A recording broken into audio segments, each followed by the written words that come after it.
Vice President Kamala Harris deflected questions about President Biden's cognitive decline during a Wednesday interview with Bret Baier.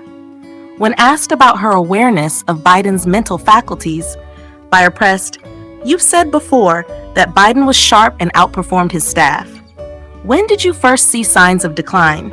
Harris praised Biden's judgment and leadership, saying, "In the Oval Office and the Situation Room, I've witnessed Biden make crucial decisions for the American people." When Baier asked if concerns were ever raised, Harris avoided the topic, saying, "Joe Biden isn't on the ballot. Donald Trump is." Baier then cited George Clooney's comment in a New York Times op-ed where the actor mentioned Biden wasn't the same as before after a recent fundraiser. He asked Harris, "You meet with him regularly? No concerns?" Harris shifted focus again, saying, "I believe Americans are more concerned about Donald Trump. Leaders in national security and even his former vice president have called him unfit for office." For years, Biden's critics have questioned his mental sharpness, which Democrats dismissed. However, Biden's poor showing in a CNN debate with Trump led to his withdrawal from the 2024 race, positioning Harris as the Democratic frontrunner. During a separate portion of the interview, Harris dodged questions on the Biden administration's immigration policies.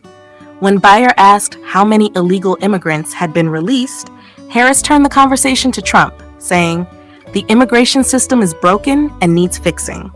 Baier pressed for specific numbers, citing a Department of Homeland Security estimate of 6 million illegal immigrants released under Biden.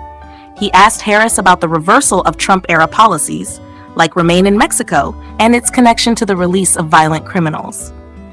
"Do you regret ending that policy?" Baier asked.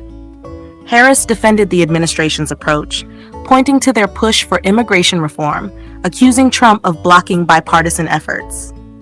When Baier brought up tragic cases involving illegal immigrants, Harris expressed sympathy but reiterated the need for systemic solutions, avoiding direct responsibility. She also deflected questions about taxpayer-funded transgender surgeries for illegal immigrants in custody by criticizing Trump's campaign for using the issue politically. Concerns over Harris's campaign strategy are growing among Pennsylvania Democrats, according to a recent report.